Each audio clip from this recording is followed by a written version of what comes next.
नमस्कार, मैं एडवोकेट विकास यादव एक बार फिर से स्वागत करता हूं आप सबका एक नई वीडियो में। उम्मीद करता हूं आप अच्छे से प्रिपरेशन कर रहे होंगे आपकी सुप्रीम कोर्ट लॉ क्लर्क कम रिसर्च एसोसिएट एग्जाम 2026।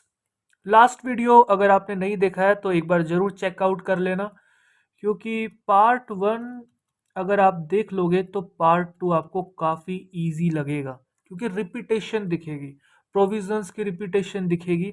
उसी प्रोविजन को अलग तरीके से पूछा है, प्रोविजन सेम है, एप्लीकेशन बेस्ड एक नया क्वेश्चन पूछ लिया। तो पार्ट वन आप जरूर से एक बार देख लो, ठीक है। हमने इंडियन कॉन्ट्रैक्ट एक्ट से शुरुआत करी है। इंडियन कॉन्ट्रैक्ट एक्ट जैसा मैंने बताया था लास्ट पार्ट में 2023 से ही आपके एग्जाम में पूछने लगा है, उसके पहले आपके क्वेश्चंस नहीं आते थे। तो 2023, 4 और 5 हमारे पास 3 साल के क्वेश्चंस हैं। टोटल 32 क्वेश्चंस हैं।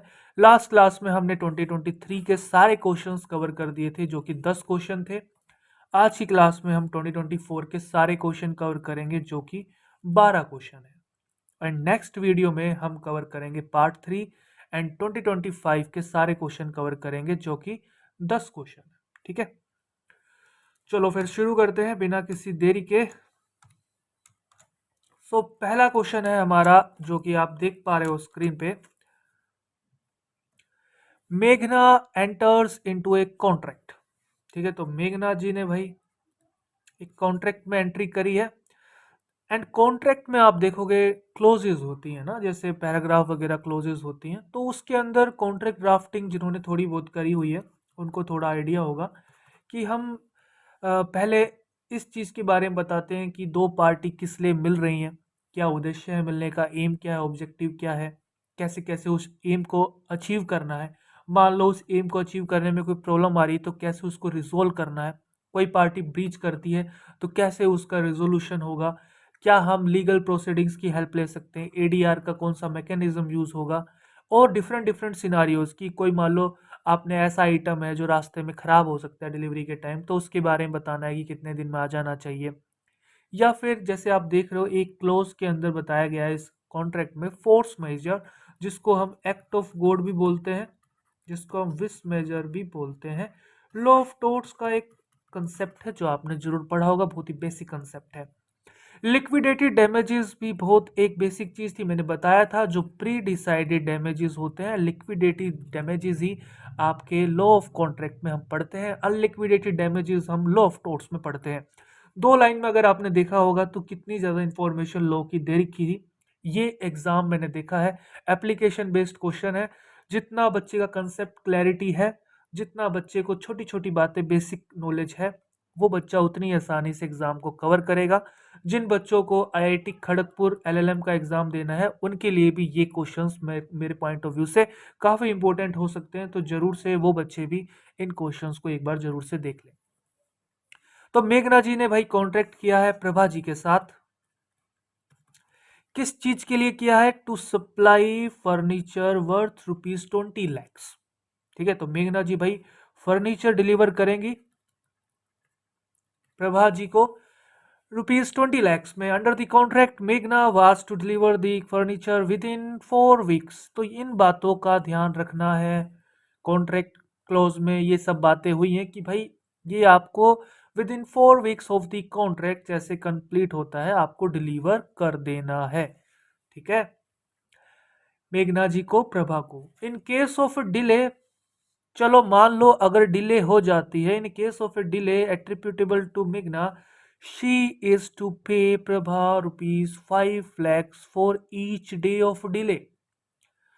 कितनी भयंकर ड्राफ्टिंग करी गई है कि भाई पहली बात तो ये कि भाई जितना जल्दी हो सके विद इन 4 weeks आप भेज दो, मैक्सिमम टाइम लिमिट बता दिया। अगर उतने टाइम में नहीं भेजते हो तो फिर कॉन्सिक्वेंसेस देख लेना भाई, क्या क्या आपको बियर करने पड़ेंगे अगर डिले हुआ तो। क्या कॉन्सिक्वेंसेस है? आप जितने दिन लेट करोगे हर दिन का आपको 5 लाख रुपए as a consequences compensation damages देना पड़ेगा मेघना को प्रभा को, क्योंकि मेघना से गलती हुई है, मेघना से डिले हुआ है। While the goods were in transit, जब आपके गुड्स ट्रांसपोर्ट हो रहे थे, during the moment of transport of furniture to Prabha, कौन सी जगह से हो रहे थे? दिल्ली से लेके बेंगलोर हो रहे थे। एंड किसके जरिए हो रहे थे? बाय रोड के जरिए हो रहे थे। एंड रास्ते में आप देखोगे, दिल्ली से अगर आप बेंगलोर जाओगे तो रास्ते में मान लो एमपी से होके, वाया एमपी होके आपका ट्रक या जो भी जिसके अंदर ट्रांसपोर्ट व्हीकल के अंदर ये फर्नीचर आ रहा था, due to the cyclone Greta, ठीक है, क्रेटा नहीं ग्रेटा, एक साइक्लोन जिसका नाम था, मध्य प्रदेश में ये साइक्लोन आता है, जिसकी वजह से जो ट्रांसपोर्ट है वो कुछ टाइम के लिए स्टॉप कर दिया था। ऑब्वियस सी बात है, एडमिनिस्ट्रेटिव अथॉरिटीज जब भी कोई ऐसी प्राकृतिक आपदा आती है तो मूवमेंट्स को, व्हीकल्स को, हैवी व्हीकल्स को तो जरूर रोक देते हैं, ठीक है। The truck carrying the goods was delayed by 1 week, और ऐसा हुआ भी, जिसकी वजह से मेघना जी का जो ट्रक था फर्नीचर का, जो प्रभा जी को ट्रांसपोर्ट करना था, वो 1 हफ्ता डिले हो जाता है और वो बेंगलोर में 5 हफ्ते में पहुंचता है। क्योंकि 4 वीक का तो हमने कॉन्ट्रैक्ट में देख ही लिया था कि आप 4 वीक के अंदर अंदर दे दो। एंड ये साइक्लोन की वजह से 1 हफ्ता और डिले हो जाता है। तो कुल मिला के 5 वीक में बेंगलोर में ये ट्रांसपोर्ट अपना भी फर्नीचर लेके पहुंचता है after the date of contract. अब कह रहा है कि आपने एक सिनारियो पढ़ लिया है, आपने एक सिचुएशन पढ़ ली है। अब कह रहा है कि विच of the following statements is incorrect, इनमें से कौन सी स्टेटमेंट आपको इनकरेक्ट लगती है। एक एक कंडीशंस आपको पढ़नी है। Prabha will be entitled to sue for damages for delay in delivery of the furniture, कि भाई प्रभा जिसको फर्नीचर चाहिए था, कानून ने उसको ये राइट दिया है, ये एंटाइटल्ड है कि भाई वो मेघना जी को सू कर सकती हैं कि भाई जिस वजह से आपने मुझे डिले किया है, हर दिन का मुझे 5 लाख रुपए चाहिए। Prabha will be entitled rupees 5 lakhs a day and will be awarded rupees 35 lakhs in all as damages, जो कि सेकंड ऑप्शन में बता ही दिया है। आपको इनकरेक्ट स्टेटमेंट बतानी है। Prabha can refuse to take delivery of the furniture and repudiate the contract due to the delay, भाई फर्नीचर लेने से वो मना कर सकती हैं और कॉन्ट्रैक्ट के अंदर रेपुडिएशन की भाई बैक स्टेप ले सकती हैं, कॉन्ट्रैक्ट से निकल सकती हैं कि भाई आपने देरी करी। एंड फोर्थ ऑप्शन है ऑल ऑफ दी अबव। अब देखो जो एक वर्ड है आप देख सकते हो फोर्स मेजर, जो कि एक एक्सेप्शन सिनारियो कॉन्ट्रैक्ट के अंदर लेके आया है कि अगर आपके पास एक वैलिड रीजन है due to the vis major act of a God, then मेघना जी उसका डिफेंस ले सकती हैं। अंडर दैट डिफेंस मेघना जी की जो लाइबिलिटी है प्रभा जी को जो डिले हुआ है वो कंपेंसेट किया जा सकता है। उसके लिए कोई अलग से उन्हें कोई फिर ज़्यादा ये पैसे वैसे देने की जरूरत नहीं है। तो answer number 4 all of the options are incorrect. Concept की अगर आपको जानकारी लेनी है तो एक बहुत ही प्यारा सेक्शन है, दैट इज सेक्शन 73। एंड उम्मीद करता हूं जिन बच्चों ने एआईबी का एग्जाम दिया होगा, सीयूटी का एग्जाम दिया होगा, यूजीसी नेट का एग्जाम दिया होगा, वो इस सेक्शन से अच्छे से भली भांति परिचित होंगे। ठीक है, काफी ज्यादा हिंदी में चला गया है लेकिन काफी इंपॉर्टेंट सेक्शन है। चैप्टर नंबर भैया 6 पे आप आ जाओ, बेयर एक्ट के चैप्टर नंबर 6 में आप देखोगे वी हैव सेक्शन 73। 73 काफी बड़ा सेक्शन है, आप देखोगे लगभग 2.5 पेज का सेक्शन है। इलस्ट्रेशन आर तक इलस्ट्रेशन जाती है उसकी। एंड इसके अंदर आपके 3 सेक्शन है, 73, 74, 75। 73 हमारे काम का सेक्शन है। हेडले वर्सेस बैक्सेंडल एक बहुत ही लैंडमार्क केस है, अगर आपने सुना होगा, वो भी इसी सेक्शन पे बेस्ड है। सेक्शन 73 बोलता है कंपनसेशन फॉर लॉस और डैमेज। जब भी आप कोई, मेरे ने किसी भी टीचर की अगर आप वीडियो देखते हो, जो भी सब्जेक्ट के रिगार्डिंग आप वीडियो देख रहे हो, एक अपना हार्ड कॉपी बियर एक्ट का रखो। हार्ड कॉपी नहीं है तो टैब है या एक्स्ट्रा फोन है, उसके अंदर आप सॉफ्ट कॉपी से बियर एक्ट के टच में रह सकते हो। लीगल नॉलेज आपको बियर एक्ट वाली होना जरूरी है ताकि आपको पता चले कि कोर क्या है। कंपनसेशन फॉर लॉस और damage caused by the breach of contract, जो इस 73 में बताता है। कह रहा है कि when a contract has been broken the party who suffers by such breach is entitled, 73 read कर रहा हूं मैं। When a contract has been broken, the party who suffers by such a breach is entitled to receive from the party who has broken the contract compensation for any loss or damage caused to him thereby, which naturally arose in the usual course of things from such breach, or which the parties knew when they made the contract to be likely to result from the breach of it. Such compensation is not to be given for any remote and indirect loss or damage sustained by reason of the breach. तो आप बोल सकते हो जो ये हमारा last paragraph है उसी में कहीं ना कहीं ये बातें लिखी हुई है। ठीक है, चलिए जी नेक्स्ट क्वेश्चन पे चलते हैं फटाफट। विच of the following agreements is void for uncertainty. तो भैया जिस बच्चे ने पार्ट 1 देखा है 2023 आईसीए इंडियन कॉन्ट्रैक्ट एक्ट के PYQ देखे हैं, जो कि मैंने आई थिंक सैटरडे को वीडियो पब्लिश किया था, तो उस बच्चे के लिए भैया ये क्वेश्चन कुछ भी नहीं है।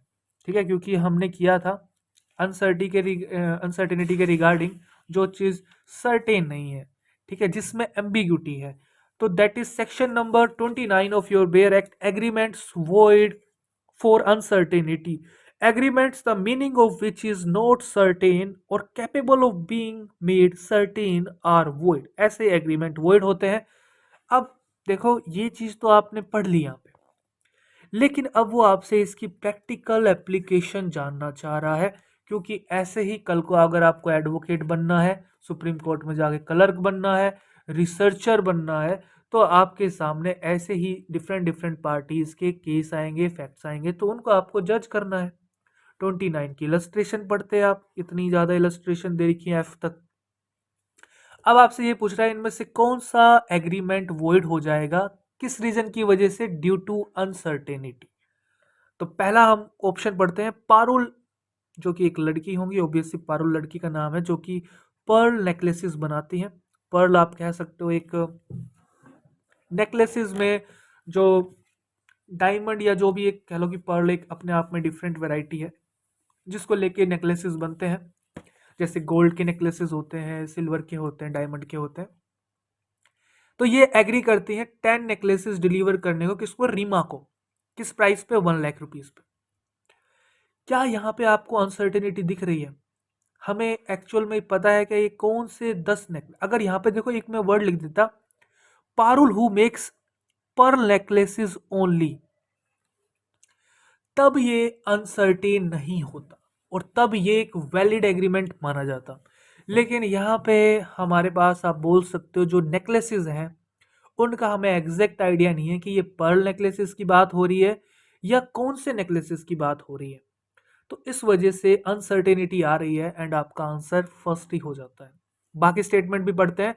फरहान्स establishment sells organic honey of a single variety. अब देखो जैसे यहाँ पे लिख दिया है कि भाई फरहान के जो एक एस्टेब्लिशमेंट है, जो इंडियन डिस्प्यूट क्या है, इंडस्ट्रियल डिस्प्यूट एक्ट आप पढ़ते हो, उसके अंदर भी एस्टेब्लिशमेंट की डेफिनेशन दे रखी है। तो फरहान का कोई बिजनेस मान लो आप ऑर्गेनिक हनी सेल करता है सिंगल वेराइटी, तो कोई अनसर्टेनिटी नहीं है कि भाई इसको जो भी इंसान इसके पास आएगा एस्टेब्लिशमेंट से हनी लेगा, ऑर्गेनिक हनी एक ही वेराइटी है, 3-4 वेराइटी होती है और फिर अगर ये मेंशन नहीं करता कौन सी वेराइटी चाहिए तो फिर अनसर्टेनिटी आती। सिंगल वेराइटी और he agrees to deliver 10 bottles, तो ये जो 10 बोतल देगा, ऑब्वियस सी बात है इसके पास जो सिंगल वेराइटी है ये 10 बोतल उसी ऑर्गेनिक हनी की होंगी, जो कि रमेश को दे रहा है ये 2000 रुपये। तो कोई अनसर्टेनिटी नहीं है, this is valid agreement. Next option, Astha agrees to sell a silver brooch to Jocelyn, कुछ ही मान लो, आर्टिकल मान लो, हमें क्या मतलब है इससे। अब कोई भी चीज है, जोसलिन एक दूसरा इंसान है जिसको आस्था ने बोला है कि वो आपको वो बेच देगी, जो वो ऐसा अनुमान लगा रही है which she expect to win in a lottery to be held in the following month, जो आने वाले महीने में लॉटरी निकलेगी उसमें उसको लगता है कि वो जीत जाएगी। अब अगर आप देखोगे तो ये क्या है, कंटिजेंट कॉन्ट्रैक्ट है। लास्ट क्लास में जो पार्ट 1 में हमने देखा था कंटिजेंट कॉन्ट्रैक्ट पढ़े थे 31 to 36। तो ऐसे कॉन्ट्रैक्ट जो तभी परफॉर्म होंगे जो अगर आप सर्टेन कंडीशन परफॉर्म करते हो। फॉर एग्जांपल 31 कोट कर रहा हूं मैं, section 31 of your bare act, contingent contract defined, a contingent contract is a contract to do or not to do something if some event collateral to such contract does or does not happen। ठीक है, तो इस तरीके से बता रखा है। तो यहाँ पे अगर वो जीत जाती हैं तो जोसलिन के पास पूरा मौका कानून देता है कि वो चाहे तो इस टाइप के एग्रीमेंट को एनफोर्स करा सकते हैं। अगर वो हार जाती हैं तब एनफोर्समेंट नहीं करा सकते, आस्था की कोई लाइबिलिटी नहीं है। तो ये भी एक प्रकार से आप बोल सकते हो कंटिजेंट कॉन्ट्रैक्ट की वजह से वैलिड कॉन्ट्रैक्ट में चला जाता है। Pankaj agrees to sell to Dheeraj rupee, क्या बेच रहा है Pankaj, 100 kg of cement, 100 kg of cement for a particular variety variety भी आपको बता दी गई है, कोई अनसर्टेनिटी नहीं है। बस एक आपको कंफ्यूज करने के लिए बोला गया है कि जो ये प्राइस डिटरमाइन करेगा, पंकज और धीरज को जो 100 kg सीमेंट दे रहे हैं, ये प्राइस डिटरमाइन करेंगे राकेश, कोई थर्ड पर्सन है। तो ये भी सही है, कोई अनसर्टेनिटी नहीं है। अब देखो मजे की बात क्या है कि अगर आप सेक्शन 29 पार्ट 1 अगर आपको पता है, एक बार एग्जाम में आ गया है, घर पे जाके पढ़ना था, इलस्ट्रेशन सारी देखनी थी। अब हम देखते हैं कि हमारे इलस्ट्रेशन से कौन कौन सी इलस्ट्रेशन मेल खाती हैं, जिससे हम इस क्वेश्चन को कर सकते थे।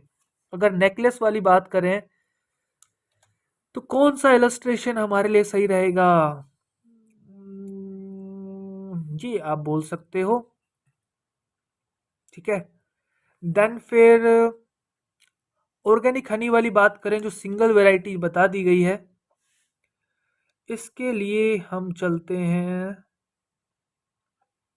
A1 and terms of specified description, ठीक है, देयर इज नो अनसर्टेनिटी। तो ये ऑप्शन नंबर 1 के लिए आप पढ़ सकते हो, ऑप्शन नंबर 2 के लिए पढ़ सकते हो। Aastha agrees to sell silver brooch of Jocelyn, ये कंटिजेंट कॉन्ट्रैक्ट है, 31 to 36 आप उनमें पढ़ सकते हो।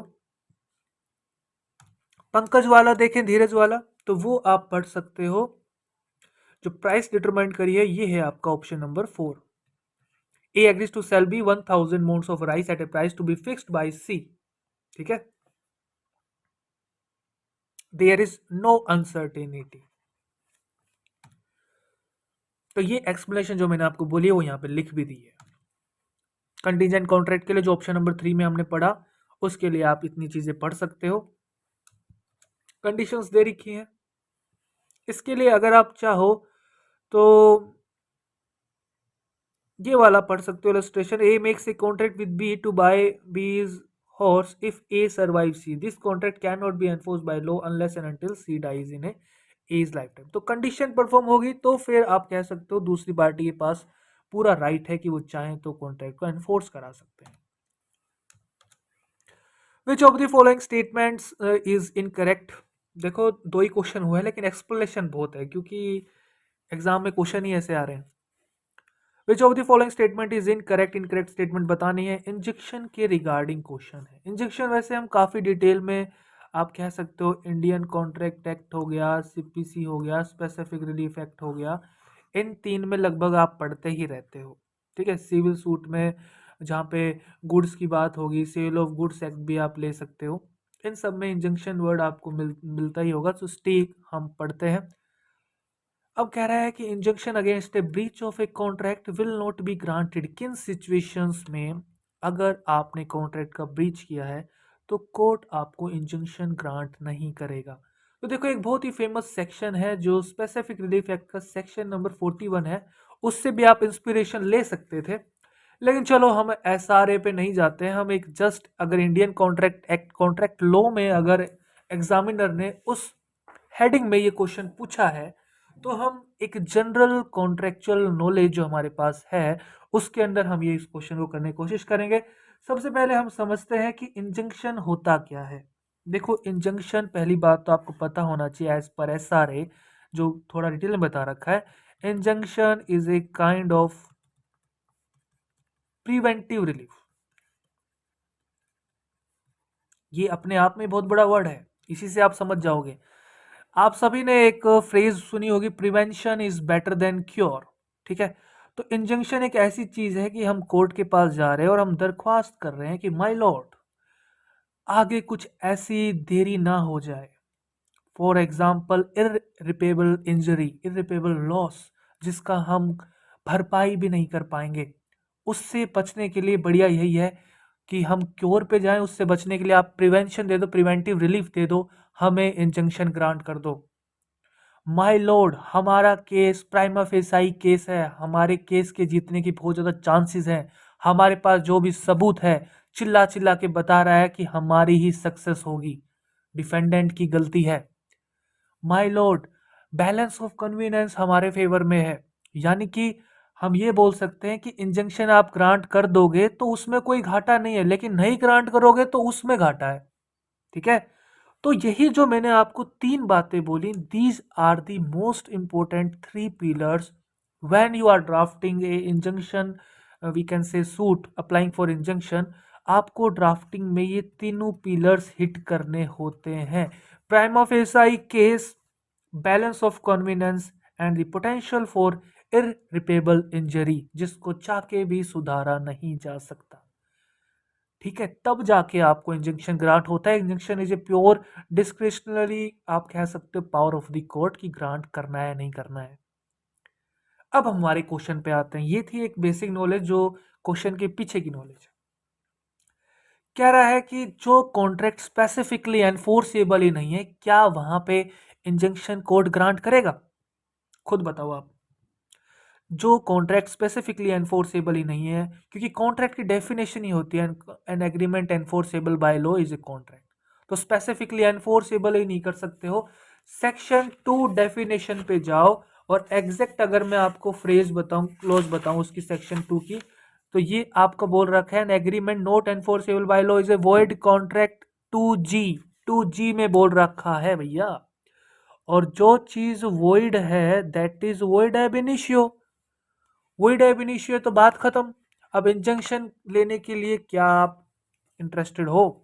ठीक है, तो यहाँ पे इंजंक्शन सिंपल सी बात है, इस सिचुएशन में नहीं दिया जाएगा, यानी कि ये ट्रू स्टेटमेंट है और हमें तो इनकरेक्ट ढूंढना है, तो वन हमारा आंसर नहीं होगा। बहुत बारीकी से करना होता है। इनकरेक्ट ढूंढना है, नोट लिखा हुआ है, तो वो बच्चे को, अगर जिस बच्चे ने ध्यान से नहीं पढ़ा, उसका कंसंट्रेशन नहीं है एग्जाम में, तो परेशानी आती है।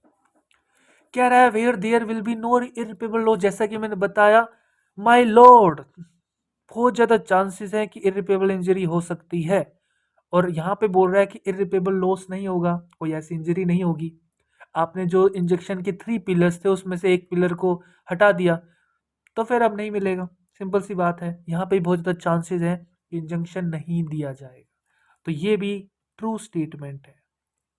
पहले फोर्थ स्टेटमेंट पढ़ते हैं, फोर्थ ऑप्शन वाली। Where only damages is claimed in the main relief. My lord, court आपसे पूछ रहा है, जैसे कि पूछता है भाई क्या रिलीफ चाहते हो। ठीक है, लास्ट में बोलते हैं ना रिलीफ क्लेम्ड। आपने वहां पे बोला है माय लॉर्ड मुझे केवल डैमेजेस चाहिए डिफेंडेंट से, इंजंक्शन की तो बात ही नहीं करी। बात नहीं करी तो फिर कोर्ट क्यों आपके पीछे पीछे भागेगा, भाई इंजंक्शन ले लो, इंजंक्शन ले लो। ठीक है, तो यहाँ पे भी इंजंक्शन नहीं ग्रांट किया जाएगा। This is also true. अब 4 ऑप्शन है, 3 आपने ट्रू बता दिए, तो आंसर तो एक ही बचा। लेकिन ये क्यों हुआ वो पढ़ते हैं। Where the contract does not specifically state, contract drafting हमने पहला ही क्वेश्चन आज का देखा, क्लोजेस होते हैं डिफरेंट डिफरेंट, उसमें सारे सिनारियोज, जो भी एक परमुटेशन कॉम्बिनेशन हो सकता है, प्रोबेबिलिटीज हो सकती हैं, उसको सोच के देखो। एक अच्छा वकील वो होता है जो हर एक सिनारियो को जज कर ले, कि अगर मैं ऐसा करूंगा तो क्या होगा, और मैं ऐसा करूंगा तो ऐसे होने के चांसेस हैं, तो उसको रेमेडी करने के लिए मेरे पास क्या एक उपाय होगा। तो उसके दिमाग में ये जाल वाल, ये सब प्लानिंग प्लॉटिंग चलती रहती है। ठीक है, तो कॉन्ट्रैक्ट ड्राफ्टिंग कुछ एक ऐसी ही चीज है कि आप दो पार्टी जिस चीज के लिए सहमति दी है आपने, जिस चीज के लिए, सेल डीड के लिए, गिफ्ट डीड के लिए, क्योंकि सेल डीड की ड्राफ्टिंग करते हैं हम, तो हम जब सारी चीजें ये लिखते हैं कि क्या हम बेच रहे हैं, आप अगले किसी को बेच सकते हो या नहीं, कितने रुपए में बेच रहे हैं, पैसे कैसे लेंगे, इससे पहले कोई प्रॉपर्टी के टैक्स हैं वो कौन देगा, ये सारी चीजें हम डिस्कस करते हैं, डिफरेंट डिफरेंट सिनारियोज को हिट करते हैं। This is the law. Simple सा अगर मैं घुमा फिरा के बात करूं, यही लॉ है कि अगर आप बाल की खाल निकालना जानते हो तो लॉ में आपका स्वागत है। Welcome you in the world of law. ठीक है, तो option 3 says where the contract does not specifically state that the contract is specifically enforceable. क्या कॉन्ट्रैक्ट के अंदर हमें ये अलग से क्लोज डालनी चाहिए कि हाँ भाई ये हम कॉन्ट्रैक्ट बना रहे हैं और ये कॉन्ट्रैक्ट स्पेसिफिकली एनफोर्सेबल है। ठीक है, तो ऐसा तो कोई जरूरी नहीं है। ठीक है, तो मुझे भी लगता है कि ऐसी कोई रिक्वायरमेंट अगर नहीं दी है तो उस सिचुएशन में आपका इंजंक्शन नहीं ग्रांट किया जाएगा। इस सिचुएशन में तो इंजंक्शन ग्रांट करना चाहिए। ठीक है, तो यही वो फॉल्स स्टेटमेंट है और यही आपका आंसर है। नेक्स्ट क्वेश्चन, धीरे धीरे हम पड़ाव की तरफ बढ़ते जा रहे हैं। X sells his house to Y. चलो सेल डीड का नाम लिया, सेल डीड से क्वेश्चन आ गया, तो एक्स तो भैया सेलर हो गए, वाई भैया बायर हो गए, बेचने वाला खरीदने वाला, एंड क्लोज 10 जो सेल डीड की थी, ऐसे 1 2 3 करके ऐसे पैराग्राफ रहते हैं, उसमें एक बात लिखी थी। वो बात क्या है मैं आपको बताता हूँ।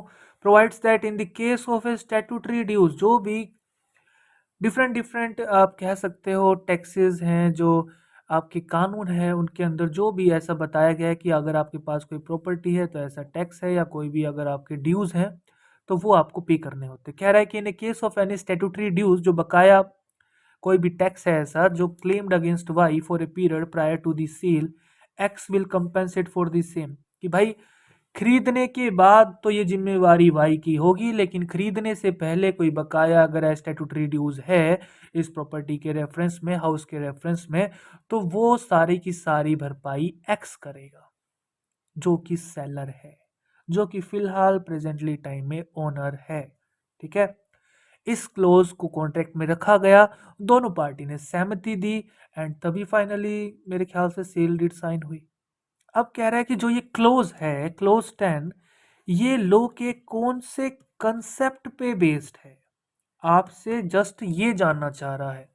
फिर से मैं बोलूंगा, जिन बच्चों ने पार्ट 1 देखा था, सैटरडे की क्लास वाला लेक्चर देखा था, वीडियो देखा था, आपके लिए क्वेश्चन आसान है।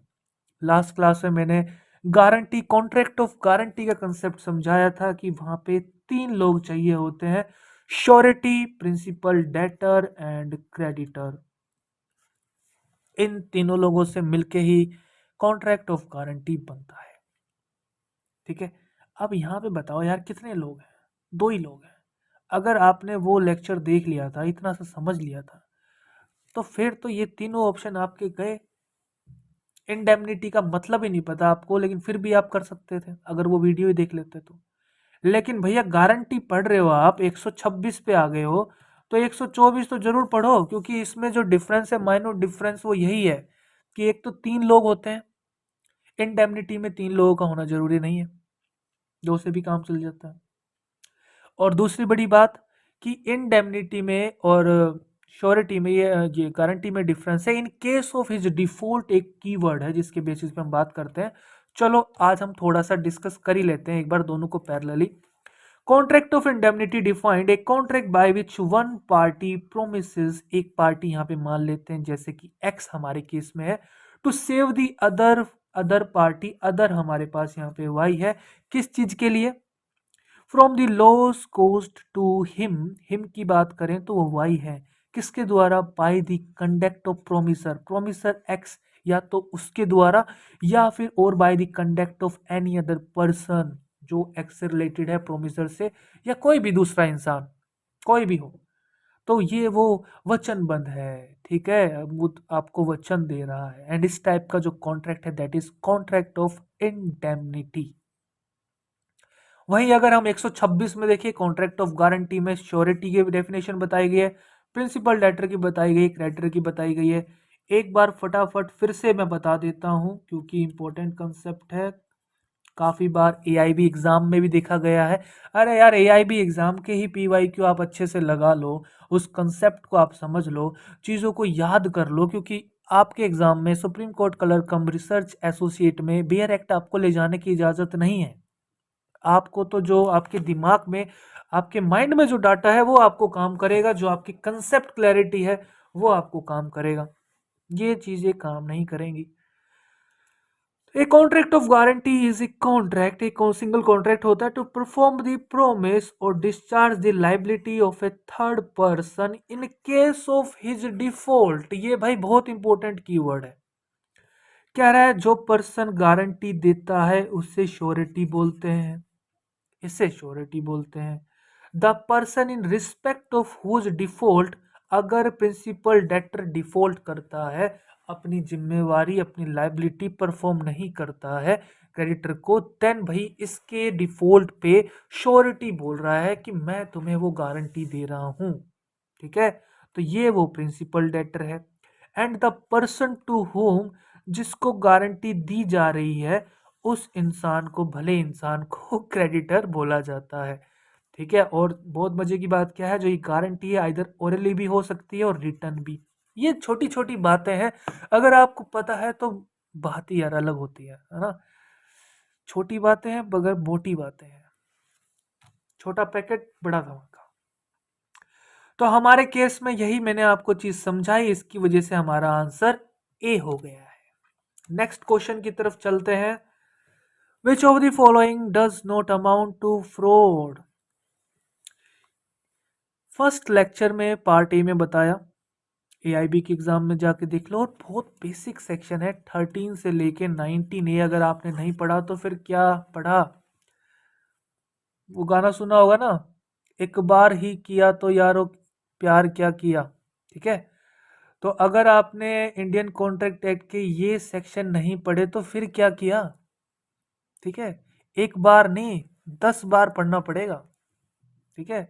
बार बार पढ़ना पड़ेगा, तब जाके हम बोलेंगे कि आपने पढ़ाई किया। ठीक है। तो ये चीजें हैं, ये सेक्शन पढ़ लो, बहुत इंपॉर्टेंट है। Consent, free consent, question, undue influence, fraud, misrepresentation, and then फिर उनकी वर्डेबिलिटी के लिए रिगार्डिंग 19 एंड 19 ए। तो हमारा क्वेश्चन फ्रॉड से है। आपको 4 सिचुएशन दे दी गई हैं, 4 फैक्ट्स दे दी गई हैं, 4 प्रॉब्लम्स दे दी गई हैं, 4 एप्लीकेशंस दे दी गई हैं, एंड पूछ रहा है कि किसके अंदर फ्रॉड हम नहीं कह सकते हैं। तो जिस बच्चे को फ्रॉड का कंसेप्ट क्लियर है, दैट इज सेक्शन 17, वो कर ले जाएगा। सिंपल सी बात है। अब हम पढ़ते हैं। पहली सिचुएशन है, अमित ने भैया फ्रिज सेल किया है। ये भैया अमित जी हैं, ये भैया पवन जी हैं, एंड फ्रिज का लेन देन इनके बीच में हुआ है। एंड फ्रिज के अंदर आपको पता होगा एक बहुत ही इंपॉर्टेंट जो उसकी मशीन का पार्ट है, दैट इज कंप्रेसर। ठीक है। जिसकी वजह से फ्रिज के अंदर एक गैस बनती है, जिसकी वजह से कूलिंग इफेक्ट आता है। कंप्रेसर ही टूटा हुआ है, हार्ट ही टूटा हुआ है उस मशीन का। गाड़ी लेने जा रहे हो, गाड़ी का इंजन ही बोला पड़ा है, बेकार है, तो फिर वो किस बात की गाड़ी है। ठीक है। The compressor is broken and Pawan says to Amit. Pawan क्या बोलता है जिसको खरीदना है, that is buyer, I assume the compressor is working fine. मान लो आप किसी के पास फ्रिज लेने जा रहे हो, तो आपको पता है कि हाँ भाई, फ्रिज के अंदर जो सबसे इंपॉर्टेंट चीज़ है, कलर वलर तो चलो बात की बात है, इसका कंप्रेसर सही से काम कर रहा है या नहीं, एक बार आपने पूछा उससे। तो वो पवन भी कुछ ऐसा ही है, जो अमित जिससे खरीदने गया तो उसको ये बोलता है कि भाई मैं ये मान के चल रहा हूँ कि कंप्रेसर अच्छे से काम कर रहा है। अब जब ये बात अमित ने सुनी, अमित भैया मौन व्रत धारण कर लिया, उन्होंने साइलेंट हो गए। साइलेंट वर्ड कीवर्ड है, क्योंकि इसी से आपके आंसर डिफाइन हो रहा है सेक्शन 17 में। जहां पे आपकी ये ड्यूटी थी, आपकी लाइबिलिटी थी कि आपको बोलना चाहिए था, तो वहां पे silent amounts to fraud consider किया जाएगा। जब पवन ने बोला अमित को कि मैं ये मान के चल रहा हूँ कंप्रेसर अच्छे से काम कर रहा है, और आपको ये पता है, आप जो सामान बेच रहे हो आप जानते हो कि कंप्रेसर टूटा हुआ है, तो भैया ये तो साफ साफ आप फ्रॉड कर रहे हो। चुप रहने से थोड़ी ना काम चलेगा, आपको बोलना चाहिए था कि नहीं भाई कंप्रेसर टूटा हुआ है। उसके बाद अगर पवन लेना चाहे तो वो फिर पवन की इच्छा है, फिर वो फ्रॉड नहीं होगा। लेकिन यहां पे आपसे गलती होगी, दिस इज फ्रॉड। और आपको तो ये बताना है does not amount to fraud. ठीक है। तो हमारा आंसर फर्स्ट नहीं होगा, क्योंकि फर्स्ट में तो फ्रॉड है। Amit sells a second hand car to Pawan. चलो नेक्स्ट सिचुएशन देखते हैं। अमित भैया जी ने पवन, पवन क्या बात है, पवन कभी फ्रिज खरीद रहा है, कभी सेकेंड हैंड कार खरीद रहा है। फ्रिज भी सेकेंड हैंड खरीदा, कार भी सेकेंड हैंड खरीदा। चलो कोई बात नहीं, पवन की अपनी मर्जी है। अमित ने पवन को सेल करी second hand car to Pavan, which Amit knows, Amit जानता है कि भैया इसके जो माइलेज है वो बड़ी बेकार माइलेज चल रही है। माइलेज कि भाई पर लीटर आप उसमें कितना फ्यूल डाल रहे हो, डीजल या पेट्रोल, एंड कितने किलोमीटर वो आपको रन करके देगी या माइल्स, वो दैट इज द एवरेज और माइलेज। एंड गाड़ी की इकोनॉमी, एवरेज माइलेज अच्छी हो, वही सब लोग एक आम इंसान परचेज करना चाहता है। Amit does not say anything to Pavan about the mileage.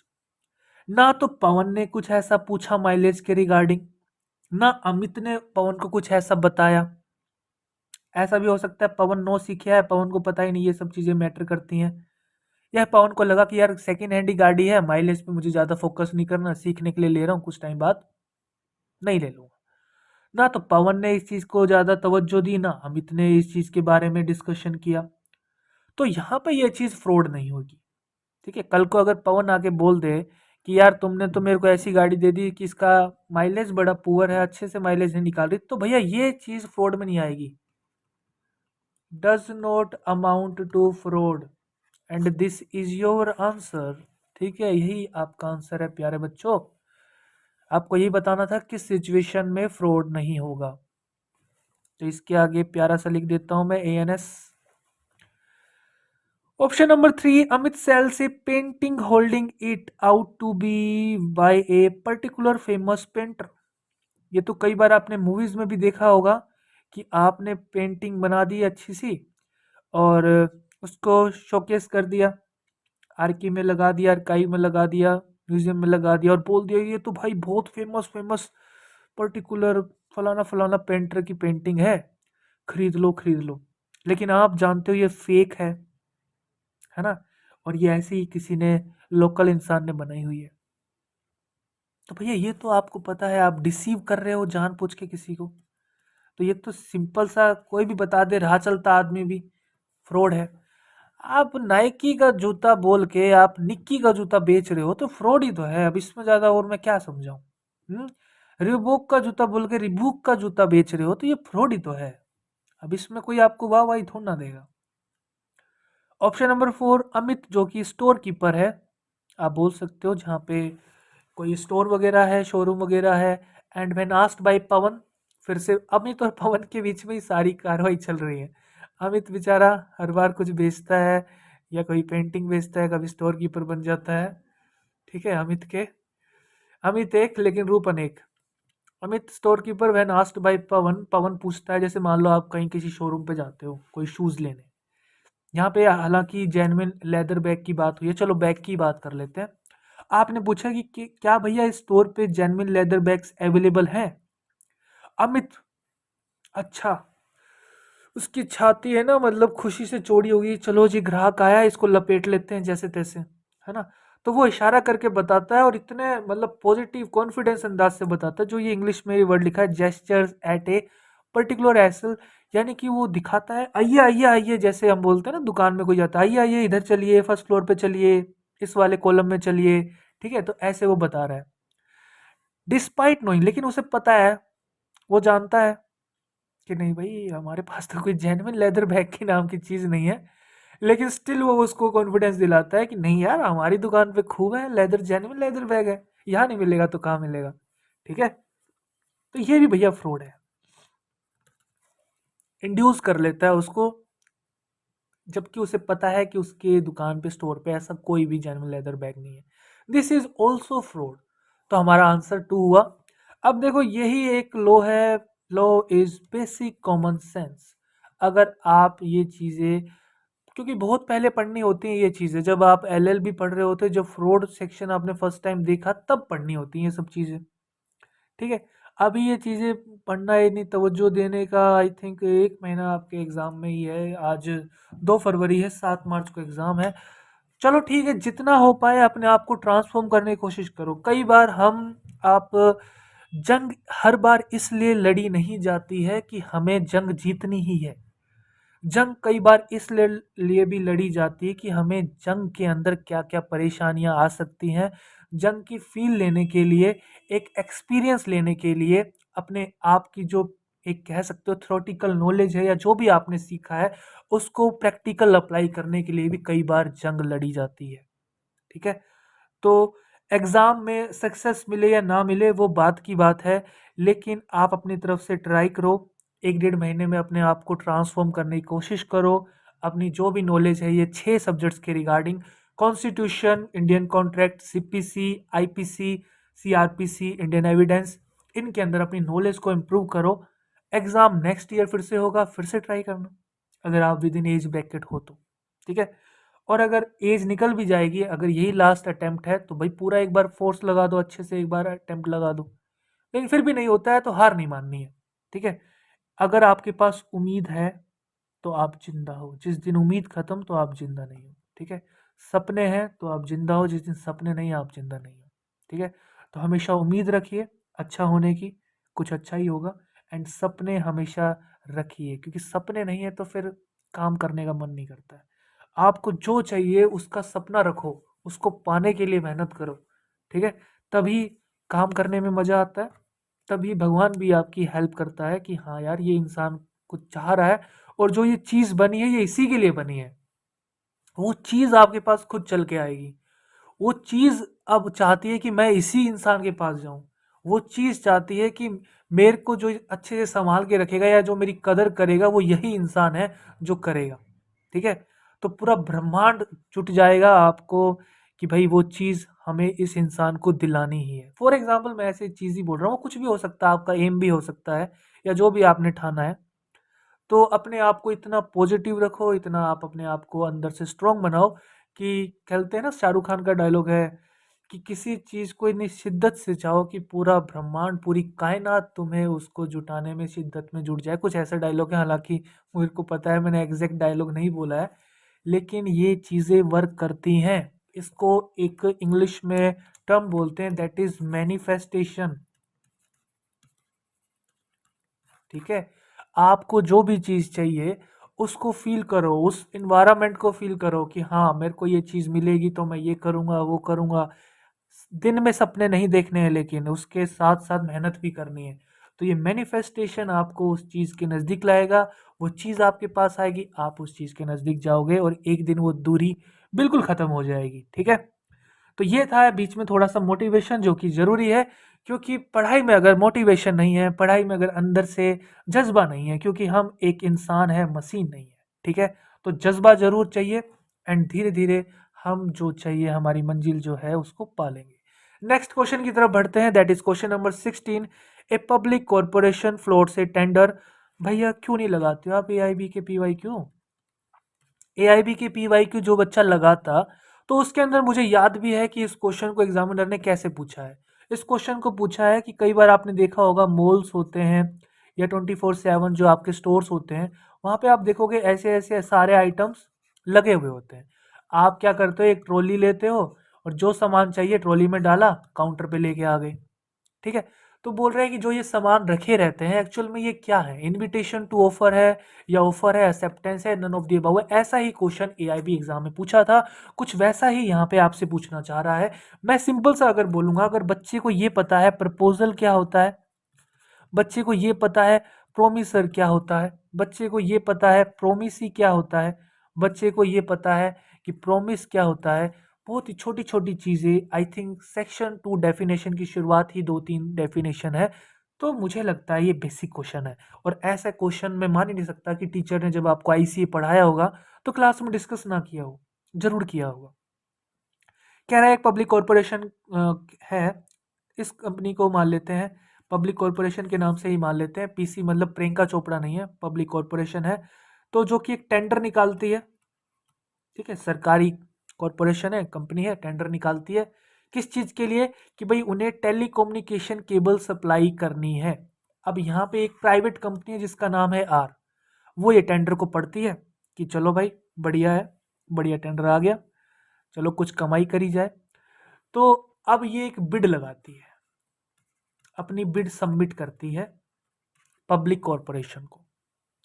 तो टेंडर जो होते हैं, आप देखोगे अखबार में जो टेंडर निकाले जाते हैं वो किस लिए होते हैं, खुद सोचो आप।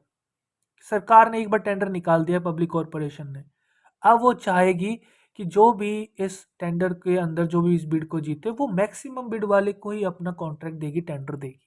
ठीक है? तो यानी कि जो वो टेंडर निकालती है, that is invitation to offer. बहुत ध्यान से समझना, बहुत छोटी सी चीज है, मैं इसीलिए बारीकी से समझा रहा हूँ, बार बार टाइम वेस्ट ना हो। ठीक है? एंड इसीलिए यूट्यूब पे पढ़ा रहा हूँ ताकि मैक्सिमम स्टूडेंट्स को हेल्प मिले। इनविटेशन टू ऑफर, ठीक है? तो पब्लिक कॉरपोरेशन क्या है? ऑफरर है, ऑफर दे रही है। ठीक है? इनविटेशन टू ऑफर, शुरुआत में आपको लग रहा होगा ऐसा है क्योंकि टेंडर दे रही है, लेकिन टेंडर ही अपने आप में इनविटेशन टू ऑफर है। टेंडर ही बोल रहा है कि हाँ भाई, जिसको अगर पब्लिक कॉरपोरेशन के साथ कॉन्ट्रैक्ट में एंट्री करनी है तो आपको इनविटेशन है, आप इनवाइटेड हो, यू आर मोस्ट वेलकम, कि आप आओ और आप पीसी को ऑफर करो।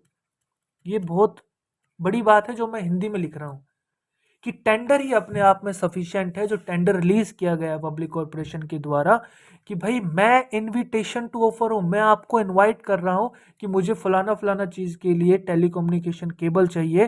तो कोई भी कंपनी है, आगे आइए, अपनी बिड बताइए, और हम आपको इनवाइट कर रहे हैं कि आप हमें ऑफर करो, पीसी को ऑफर करो। ठीक है, तो ये अपने आप में टेंडर है, टेंडर की साइड बता रहा हूं मैं, ये टेंडर की साइड है। लेकिन एग्जामिनर चालाक है, एग्जामिनर चालाक है। एग्जामिनर आपसे ये नहीं पूछना चाह रहा कि ये टेंडर की जो लीगल हम कंसेप्ट नॉलेज चाह रहे हैं कि ये इनविटेशन टू ऑफर है एक्सेप्टेंस है, क्या है। वो बोल रहा है in the response to the same company are submitted bid, the bid will be, वो बिड का पॉइंट ऑफ व्यू जानना चाह रहा है कि अगर कंपनी आर अगर बिड दे रही है तो कंपनी क्या करेगी। एक पीसी ने अपनी साइड से टेंडर निकाला, तो जो पीसी का पॉइंट ऑफ व्यू जानना चाहेगा, तब तो इसका आंसर होगा इनविटेशन टू ऑफर, क्योंकि पीसी ने टेंडर के थ्रू ऐसा किया है। ठीक है, लेकिन जब एग्जामिनर कंपनी के पॉइंट ऑफ व्यू से, यानी कि जो बिडर्स हैं उनके पॉइंट ऑफ व्यू से जानना चाहेगा कि वो क्या कंसेप्ट है, तो फिर आंसर इसका ऑफर होगा, क्योंकि ये अब जाके पीसी को ऑफर कर रहे हैं कि हम इंटरेस्टेड हैं, हम आपको सप्लाई करेंगे टेलीकम्युनिकेशन केबल्स। तो इस क्वेश्चन को ध्यान से पढ़ना था, जो ये बिड है, this will be an offer, तो ये आपका आंसर होगा। ठीक है, चीजों को रटना नहीं है, बहुत इजी चीजें हैं। कॉन्ट्रेक्चुअल लॉ मुझे पता है टेक्निकल सब्जेक्ट है, बहुत से बच्चों को परेशानी आती है, बहुत से बच्चों, ठीक है, बहुत से बच्चों को परेशानी आती है। लेकिन अगर मजे की बात मैं बताऊं, अगर एक बार ये आपको ये सब्जेक्ट समझ में आने लग गया तो बड़ा ही खूबसूरत सब्जेक्ट है। कॉर्पोरेट लॉ का रीढ़ की हड्डी है ये सब्जेक्ट। ठीक है, वही चीजें मैंने आपको बताई हैं, इंग्लिश में लिख दी हैं। आगे चलते हैं हम, चलो पेन का कलर चेंज कर लेते हैं, आज का वीडियो तो काफी लंबा बन जाएगा। 22 तक जाना है। Vinita has taken a loan of 2 lakh rupees from Chitra. चलो जी भाई, अब इनका धीरे धीरे नोमेनक्लेचर कर देते हैं। अनन्या इज ए श्योरिटी, तो अनन्या नाम की एक लड़की है जो कि श्योरिटी है, तो वही गारंटी वाला कंसेप्ट आ गया, हमें वही सीखना पड़ेगा जो बार बार रिपीट हो रहा है लास्ट क्लास में भी और आज में भी हमने देखा। अनन्या श्योरिटी है। विनीता आप देखोगे यहाँ पे कौन है, प्रिंसिपल डेटर है जिन्होंने लोन लिया है। किससे लिया है, फ्रॉम चित्रा, तो चित्रा आपकी बन जाएंगी क्रेडिटर।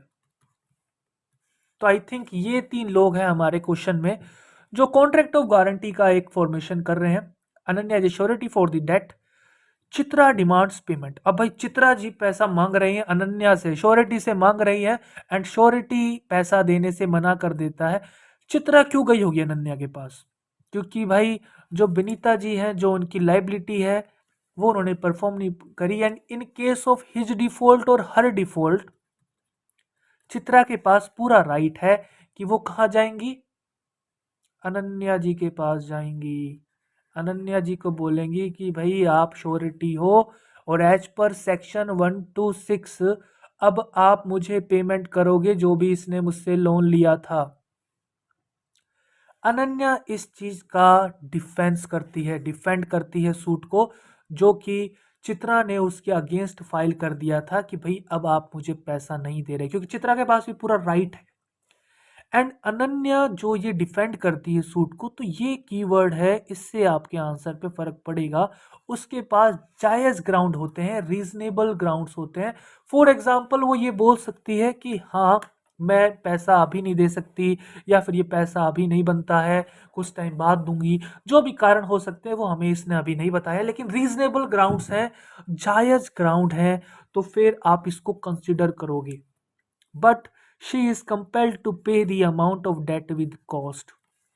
लेकिन स्टिल हमारे यहाँ पे बोला है कि भाई कोर्ट ने इनकी बात को सुना, लेकिन कोर्ट ने बोला कि नहीं भाई आपको पूरा का पूरा जो भी लोन अमाउंट था, डेट था, कर्जा था, वो देना पड़ेगा विद कॉस्ट। ठीक है, Ananya can recover from Vinita, with cost मतलब जो भी लीगल प्रोसीडिंग में खर्चा आया वो भी आपको उनको देना पड़ेगा, अनन्या को, चित्रा को। Ananya can cover from Vinita. अब देखो क्वेश्चन क्या है, क्वेश्चन अब चला गया है यहां तक, जो फैक्ट जा रहा था वो अनन्या और चित्रा के बीच की कहानी थी जो कोर्ट ने रिजोल्व कर दिया है, कोर्ट ने अपना फैसला सुना दिया है। But she is compelled, she किसके लिए यूज किया गया है, अनन्या के लिए। She is compelled to pay the amount of debt with cost, किसको, टू चित्रा। ये कोर्ट ने बोल दिया है। अब मजे की बात क्या है कि वो ये तो पूछ नहीं रहा, ठीक है, वो अलग ही चीज पूछ रहा है।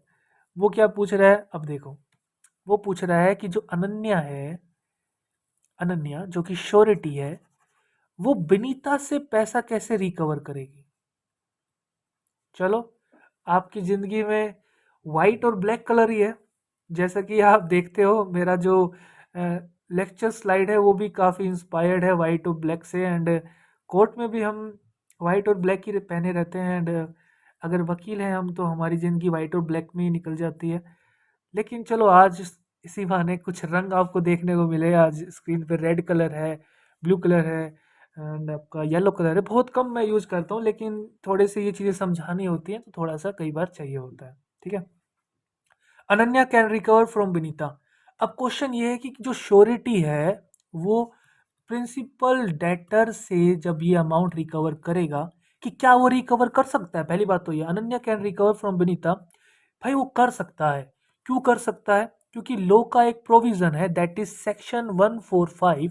आप अगर 145 को देखते हो, जो इंडेमनिटी और गारंटी वाले जो प्रोविजन हम पढ़ते हैं वहीं पे ही आपको मिलेगा। 145 says implied promise to indemnify surety। आपको, आपने चाहे प्रॉमिस किया भी है नहीं भी किया, देयर इज इम्प्लाइड प्रॉमिस है in every contract of guarantee. मैं एक बार आपको दिखा देता हूँ स्लाइड से ही, ताकि आप अच्छे से पढ़ पाओ। फिर से एक बार कलर चेंज कर लेते हैं, इस बार ग्रीन ले लेते हैं। Implied promise for to initial surety कह रहा है in every contract of guarantee, क्योंकि हमने देखा 126 के under and surety principal debt और क्रेडिटर वाला हमारा केस है। अनन्या, बेनीता और एक क्या नाम था इनका, चित्रा, तो इनके बीच में कॉन्ट्रैक्ट ऑफ गारंटी है। पहली कंडीशन हमने फुलफिल कर दी है। There is an implied promise by the, किसके द्वारा इम्प्लाइड प्रोमिस है, प्रिंसिपल डेटर। प्रिंसिपल डेटर कौन है, बेनीता है। तो विनीता के द्वारा इम्प्लाइड प्रॉमिस है कि वो इंडेमनीफाई करेगी।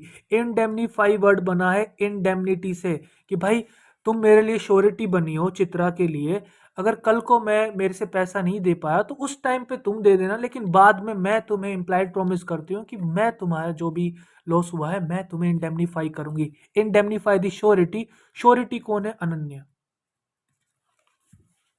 ठीक है। और क्या बोला है आगे, इसके अंदर आंसर लिखा है and the surety is entitled to recover from the principal debtor whatever the sum he has rightfully paid under the guarantee.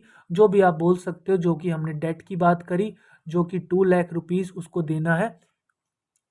किसको देना है, चैतन्य, क्या नाम है, बार बार भूल रहा हूँ मैं, चित्रा। चित्रा नाम कैसे भूल सकता हूँ मैं, आज तक की रिपोर्टर है चित्रा जी तो। Chitra, whatever sum he has rightfully paid under the guarantee but no sums which he has paid wrongfully. तो भाई रॉन्गफुली वाले नहीं दे सकते, बाकी सारे दे सकते हैं। और मजे की बात क्या है, आप इलस्ट्रेशन ए पढ़ लो, यही आपको आंसर तक ले जाएगी। अब इलस्ट्रेशन ए में अगर मैं बिल्कुल नोमेनक्लेचर के साथ जाऊं तो बारी बारी हम देख लेते हैं। B is induce to C, a surety, A आपकी अनन्या है, ये आपकी विनीता है एंड सी आपकी चित्रा है। वही चीज ए से अनन्या बना दिया, सी से चित्रा बना दिया, बी से विनीता बना दिया, और इसी के बाद आंसर है और he can recover from B. ही किसके लिए यूज किया गया है, ही यूज किया गया है ए के लिए। He can recover from B, B use किया है विनीता जी के लिए, प्रिंसिपल डेटर के लिए, the amount paid by him for cost as well as principal debt. यही आपका आंसर है।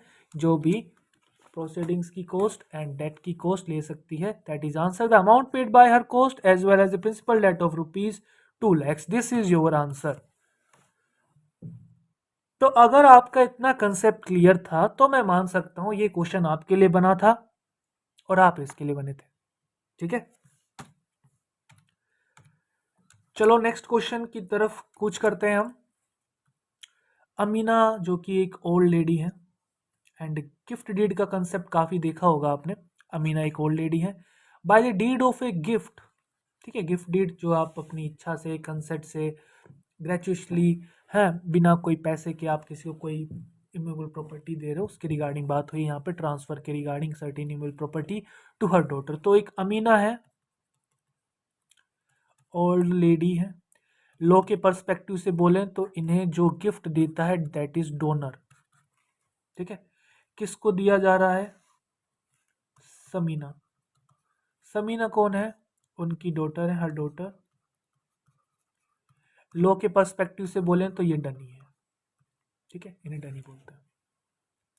किस डायरेक्शन में एक कह सकते हो कंडीशन एक है, with direction that Samina should pay an annuity to Amina's brother. Amina ji के एक भाई हैं, ब्रदर हैं, जिनका नाम है, एक थर्ड इंसान की एंट्री होती है दैट इज रोफ। कौन है ये? अमीनाज ब्रदर। तो समीना जी को बोला गया कि भाई आपको ऐसा पे करना पड़ेगा एनविटी रोफ जी को, तब तो मैं आपको ये पर्टिकुलर इमूवेबल प्रॉपर्टी दे दूंगी, क्योंकि अब वो थोड़ी ओल्ड हो गई हैं, ये सब वो मैनेज नहीं कर सकती हैं, तो वो अपनी बिटिया को दे देती हैं, लेकिन साथ में बोलती हैं कि यार तुम मेरे भाई का थोड़ा ध्यान रखना। एंड समीना उनको विश्वास दिलाती है, प्रॉमिस भी करती है। The Samina promise to pay Rauf an annuity by entering into an agreement with Rauf. And वो रोफ के साथ, यानी कि हम बोल सकते हैं चलो अब बारी आ गई है नए कंसेप्ट की, नए एक फैक्ट की, तो एक नया कलर लिया जाए, रेड ले लेते हैं। तो समीना जी और रोफ के बीच में कह सकते हो एक एग्रीमेंट होता है, जिसमें समीना जी प्रॉमिस करती हैं कि वो रोफ को एनविटी देंगी। ये इस प्रॉमिस का आधार था, लेकिन समीना जी ऐसा नहीं करती हैं। समीना हाउएवर डिड नॉट पे द एनविटी एंड रोफ शूड हर। समीना जी ने जो बोला था वो किया नहीं, अब रोफ जी ने सू कर दिया है, तो ये सू वाला एंगल लेने के लिए मुझे एक नया कलर लेना पड़ेगा, क्योंकि कलर से ही थोड़ा सा आपको चीज़ें और बेहतर दिखेंगी। रोफ जी ने अब समीना जी को सू कर दिया है, किस चीज़ के लिए? कि जो एग्रीमेंट था समीना और मेरे बीच में, उसका इन्होंने परफॉर्मेंस नहीं किया है, मुझे एनविटी नहीं दी है। In the light of the above facts which of the following statement is correct. आप कह रहा है कि इनमें से जो भी आपने कहानी सुनी, जो भी फैक्ट्स आपने सुने, उसके आधार पे बताओ कि कौन सा ऑप्शन करेक्ट होगा। 1, 2, 3 और 4 एक एक करके चेक करते हैं। समीनाज प्रोमिस, देखो ये बहुत ही बेसिक क्वेश्चन है, कंसिडरेशन का भी क्वेश्चन है। सेक्शन 2D जो कंसिडरेशन के बारे में बताता है, उसकी नॉलेज लग जाएगी यहाँ पे, और सेक्शन 25 का भी एक्सप्लेनेशन 1 कहीं ना कहीं यहाँ पे लग जाएगा, तो उसकी नॉलेज भी लगेगी। क्या रहा है कि समीनाज promise to pay annuity to Rauf is without consideration and this agreement not supported by consideration is void. तो जनरल रूल जो कि हमने पढ़ा है, ऑप्शन नंबर 1 को जज करने के लिए आपको सेक्शन 25 देखना पड़ेगा। सेक्शन 25 बहुत इंपॉर्टेंट सेक्शन है, बार बार आ रहा है, लास्ट क्लास में भी 3-4 बार हमने देखा था कि भाई बोलता है an agreement without consideration void होता है, लेकिन उसका एक्सेप्शन है जो हमने देखा था, love and affection written registered या टाइम बाय बाय डेप्ट, उस सिचुएशन में, या वॉलेंटरी डन कोई चीज, तो वहां पे ये चीज नहीं होती। और आज भी आप देखोगे क्वेश्चन दिखिएगा उसका, ठीक है, आने ही वाला है। Samina's promise to pay annuity to Rof is without consideration and this agreement is not supported by consideration is void। तो कह रहा है कि इस वजह से ये void हो जाना चाहिए। नहीं, ऐसा नहीं होगा, क्योंकि यहाँ पे हम गिफ्ट डीड की बात कर रहे हैं, ठीक है, इस चीज़ के लिए कोई भी हमें कंसिडरेशन की आवश्यकता नहीं है। कंसिडरेशन मूव फ्रॉम अमीना, जैसे कि आप कंसिडरेशन की बात कर रहे हो जो हमने पढ़ा है सेक्शन 2D में। सेक्शन 2D का कट आउट भी शायद मैंने ले रखा होगा, जो कि यहाँ पे एक, मैं एक बार रीड कर देता हूँ कि जो कंसिडरेशन जो मूव करती है वो जरूरी नहीं होता कि प्रोमिसी के ही थ्रू मूव करनी चाहिए, और भी किसी पर्सन के थ्रू मूव कर सकती है। 2D में लिखा हुआ है when at the desire of promisor the promisee or any other person has done or abstained from doing or does or abstain from doing. तो यही चीज हमारे यहाँ पे है। सेक्शन 2D में बताया है consideration can move from the promisee. Promisee कौन है हमारे यहाँ पे? रोफ, ठीक है, और एनी जो एक्सेप्ट कर रहे हैं प्रपोजल, ठीक है, और जो कह सकते हैं एनी अदर पर्सन, जो अमीना जी ने समीना जी के साथ बात करी, तो ये कंसिडरेशन वैलिड कंसिडरेशन है। उसके लिए अलग से समीना जी और रोफ को भी कंसिडरेशन देनी पड़े, वो मैटर नहीं करती है। तो इस वजह से ऑप्शन नंबर 1 गलत हो गया, क्योंकि जो अमीना जी और जो समीना जी के बीच में जो हुआ है गिफ्ट डीड, और जो इनके बीच में बातचीत हुई है, और कंसिडरेशन रोफ के बिहाव पे जब समीना जी के साथ कॉन्ट्रैक्ट हुआ था, तो रोफ के बिहाव पे अमीना जी ने ऑलरेडी कंसिडरेशन समीना जी को दे दी है। दैट्स वाई हमने बोला सेक्शन 2D में कि भाई जरूरी नहीं है कि प्रोमिसी रोफ को ही कंसिडरेशन देनी पड़ेगी, इट इज नॉट नेसेसरी, ठीक है। कोई भी उनके बिहाव पे और एनी अदर पर्सन, जो कि अमीना जी ने ऑलरेडी कंसिडरेशन दे दी थी समीना जी को, क्योंकि वो गिफ्ट डीड है, और गिफ्ट डीड आपको पता होना चाहिए इसके अंदर कोई भी कंसिडरेशन की रिक्वायरमेंट नहीं होती। और गिफ्ट डीड की जो वैलिडेशन था वो इसी कंडीशन पे था कि आपको ऐसा करना पड़ेगा, और समीना जी ने उसका वोलेशन किया है। तो यही ऑप्शन है आपका, consideration moved from the Amina, जो कि डोनर है हमारी, of the estate, to note from the Rauf and that was sufficient. और यही सफिशिएंट है अपने आप में। रोफ और समीना के बीच की अलग से कंसिडरेशन की रिक्वायरमेंट नहीं है। बार बार मैं बोल रहा हूं, सेक्शन 2D की ये वाली लाइन आपको खतरनाक लगेगी, ठीक है, जो लाइन है। और मजे की बात यह है, इसी लाइन से AIB एग्जाम में भी बार बार क्वेश्चन आया है, CUT में भी हमने देखा है, ठीक है। चलिए जी नेक्स्ट क्वेश्चन, बस 3 क्वेश्चन और बचे हैं। वीडियो आई थिंक मेरे को लगता है 1 घंटे से ऊपर का हो ही गया होगा। विच of the following is not a contract? Basic सा क्वेश्चन है, आपको पता है कॉन्ट्रैक्ट क्या होता है। An agreement enforceable by law is a valid contract, ठीक है। अब यहाँ पे आप देखोगे ये सारी इलस्ट्रेशन ही हैं अपने आप में, कितना रटोगे, चीजों को समझ लो, काम हो जाएगा आपका।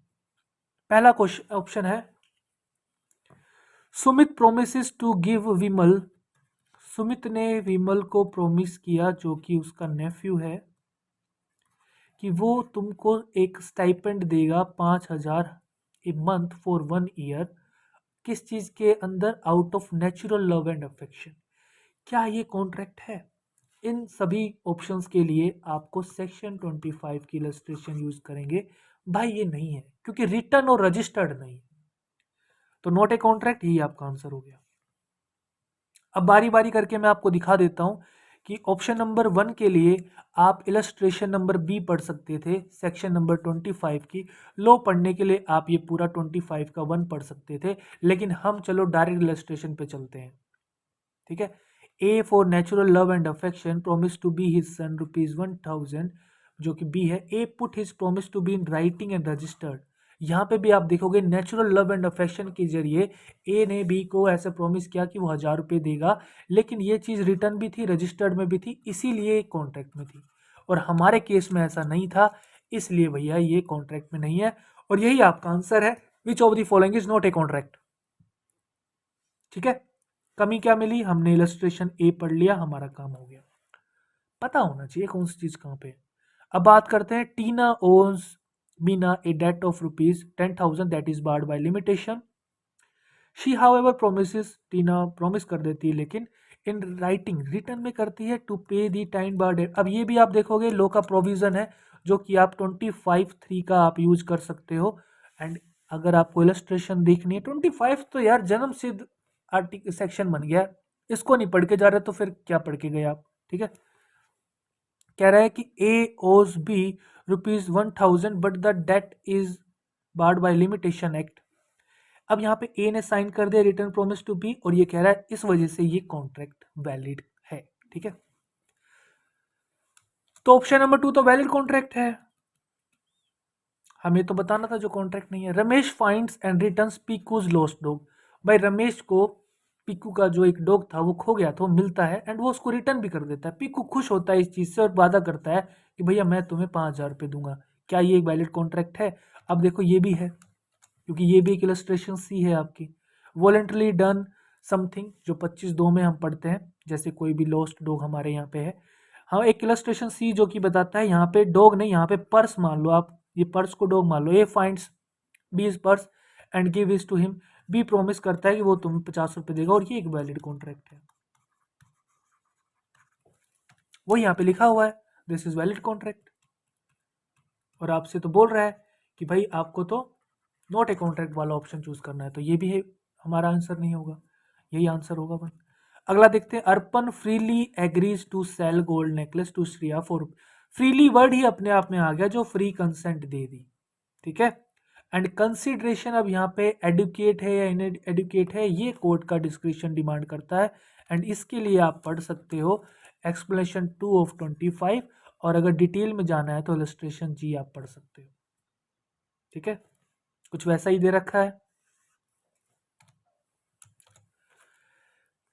आरती enters into an agreement with a well known cosmetic brand. अब देखो, दिखने में ये क्वेश्चन बड़ा लग रहा है, आप देख के डर जाओगे, लेकिन जिस बच्चे ने कॉन्ट्रैक्ट लो के, मैंने बोला है भाई 30 तक तो, शुरू के 30 तो इतने इंपॉर्टेंट है आप सोच नहीं सकते सेक्शंस, उन्हीं में से बैक टू बैक सेक्शंस आज यूज हो रहे हैं। पहले बात करते हैं आरती जी की। आरती जी एक एग्रीमेंट में एंटर करती हैं किसके साथ, एक कॉस्मेटिक ब्रांड है, ठीक है, कॉस्मेटिक ब्रांड है। अब कॉस्मेटिक ब्रांड वही जो मेकअप वगैरह के लिए यूज होती हैं, कुछ भी मान लो, ठीक है, एक्स मान लेते हैं हम, किसी कंपनी का नाम क्यों लेना, ठीक है। आप टीवी पे एड वेड भी देखते होगे, हीरोइंस आती हैं लैक्मे वगैरह, ठीक है, काजल वाजल लिपस्टिक वगैरह की ऐड करती हैं, तो वो एक ब्रांड एम्बेसडर होती है। कंसेप्ट मैं समझा रहा हूँ आपको ब्रांड एम्बेसडर का। जो भी विराट कोहली आप देखते होगे पर्टिकुलर किसी चीज़ का प्रमोट कर रहे हैं, धोनी ओरिएंट फैंस का प्रमोट करते हैं, तो ये ब्रांड एम्बेसडर होते हैं उस पर्टिकुलर ब्रांड के। And spokes person for 25 level, काफ़ी ज़्यादा पैसा ही मिलता है इनको, पर मंथ मिल रहा है, 3 साल के लिए मिलेगा। अब सोच सकते हो साल का कितना पैसा हो गया, 3 साल तक उनको बुक कर लिया है वेल नोन कॉस्मेटिक ब्रांड ने, ठीक है। तो ये भी एक वैसा ही क्वेश्चन है जो आज हमने पहला ही क्वेश्चन किया था कॉन्ट्रैक्ट ड्राफ्टिंग का। कॉन्ट्रैक्ट के अंदर जब दो पार्टी एंट्रीज करती हैं किस चीज़ के लिए, एम एंड ऑब्जेक्टिव के लिए, क्या क्या आगे चल के हो सकता है, क्या क्या ये इस वाले पैटर्न में हमें नुकसान हो सकता है, सामने वाला अपना फ़ायदा उठेगा, दूसरी पार्टी अपना फ़ायदा ढूंढेगी, एंड दोनों मिलकर फाइनली किसी चीज़ के लिए सहमति करते हैं, फिर उस पर साइन करते हैं। Same thing, consent on same thing in same sense, ठीक है, consensus ad. The agreement details, agreement में बताया गया आरती की क्या क्या ड्यूटी हैं, कि आपको मंथ में कितने टाइम अपीयर होना है, वेरियस इवेंट की कहाँ कहाँ पे, अगर कंपनी की ब्रांड के कोई इवेंट होंगे तो आपको वहाँ जाना पड़ेगा। In which of the following scenarios would the agreement be void. And उसी एग्रीमेंट में कुछ क्लोजेस थी एंड कुछ सिनारियोज थे जो आपके सामने दे दिए 1, 2 और 3, और आपसे बोल रहा है इनमें से कौन सा सिनारियो वॉइड होगा। चलो चले अब एक बार चेक कर लेते हैं। गाना याद आ गया मेरे को एक, लेकिन गाना तो नहीं गाएंगे, कॉपीराइट आ जाएगा बिना बात। कह रहा है कि option number A, scenario number 1 A, अगर आरती के साथ कॉस्मेटिक ब्रांड ये स्टिपुलेशन, ये एग्रीमेंट रखती है कि during the term of a contract Aarti शादी नहीं कर सकती है ठीक है। अब ये वाला सेक्शन तो कितनी बार आपने देखा होगा, एग्जाम में आया हुआ है, सेक्शन नंबर 26, मेरे बर्थडे वाली डेट का ही सेक्शन है। An agreement in restraint of marriage अपने आप में ही वॉइड होता है। ऐसा कोई भी एग्रीमेंट जो आपको शादी से वंचित रखने के लिए बोल रहा है तो वो अपने आप में वॉइड है। एक्सेप्शन बस माइनर के साथ है, माइनर के साथ अगर ऐसा एग्रीमेंट होता है तो वो वैलिड होता है, क्योंकि माइनर को तो आपको पता ही है मेजर होना चाहिए शादी के लिए, तो हमारा तो ये होना चाहिए क्योंकि this is void as per section 26। कह रहा है during and after the term of contract. भाई during the term of contract तो चलेगा, लेकिन after the term of contract जब उनका 3 साल का समय अवधि खत्म हो गई है कॉन्ट्रैक्ट की, उसके बाद भी ये आरती पे एक जकड़ या एक कह सकते एक रिस्ट्रिक्शन बनाने की कोशिश कर रहे हैं कॉस्मेटिक ब्रांड, कि भाई आरती क्या नहीं कर सकती, Aarti can not ever take up any assignment with other cosmetic brand within India or abroad. भाई फिर बचा क्या, कि आप देश की भी कोई भी ऐसी कॉस्मेटिक ब्रांड के साथ आप टाई अप या उसका भी कोई भी आप ब्रांड एम्बेसडर नहीं बन सकते, ना ही विदेश के आप किसी भी कॉस्मेटिक ब्रांड का एम्बेसडर बन सकते। तो भाई आरती को तो फिर इन्होंने एक प्रकार से ये कर दिया कि 3 साल के बाद आप कॉस्मेटिक ब्रांड का किसी का भी ब्रांड एम्बेसडर नहीं बन सकते। तो ये क्या उनके एक कह सकते हो प्रोफेशन को, ट्रेड को रिस्ट्रिक्ट करने की कोशिश कर रहा है, रिस्ट्रेन करने की कोशिश कर रहा है। दिस इज सेक्शन 27 और इसके रिगार्डिंग ये वॉइड है। सेक्शन 27 बोलता है every agreement by which anyone is restrained from exercise, जो भी आपका लॉफुल प्रोफेशन है उसको करने से रोक रहा है, कोई ट्रेड करने से रोक रहा है, कोई बिजनेस करने से रोक रहा है किसी भी काइंड का, तो वो वॉइड होता है। ज़्यादा डिटेल में मैं नहीं जाऊंगा, इतना ही सफिशिएंट है आपके लिए। तो ये भी वॉइड होगा, ये भी हमने वॉइड देखा है एज पर सेक्शन 26। कह रहा है in the event of any disputes that arise between the cosmetic brand. अब जैसा कि मैंने बताया कॉन्ट्रैक्ट में हर चीज़ की रेमेडी सोची जाती है। कल को मान लो आरती जी और कॉस्मेटिक ब्रांड के बीच में कोई डिस्प्यूट हो गया, किसी चीज़ को लेके विवाद हो जाए, तो कह रहा है कि उस चीज़ को रिजोल्व करने के लिए the Aarti has to any terms to the contract the brand interpretation of the term of the contract would be absolute. जो ब्रांड चाहेगी, कॉस्मेटिक ब्रांड जो भी कॉन्ट्रैक्ट में लिखा है वो जिस चीज़ को जैसा पढ़ना चाहे वही फाइनल रहेगा। और इस तरीके का कोई भी डिस्प्यूट आप किसी भी प्रकार की लिटिगेशन या लीगल प्रोसीडिंग या आर्बिट्रेशन की मदद नहीं ले सकते। भाई ये तो सरासर आपका जो legal proceeding as a litigant वाला राइट है वो भी रिस्ट्रिक्ट करने की कोशिश कर रहे हैं, जो कि सेक्शन 28 बोलता है agreement in restraint of legal proceeding itself void, वो भी वॉइड माना जाएगा। अब आपसे यही पूछ रहा था कि इनमें से किन किन सिनारियोज में आपका एग्रीमेंट वॉइड है। भैया जी एक में भी होगा, दो में भी होगा, तीन में भी होगा, फोर्थ हमारा आंसर। इजी पीजी क्वेश्चन है, ठीक है। कट आउट दे दिया है, पोज करके पढ़ लेना, सारी बातें जो बोली वो यहाँ लिख भी दी हैं।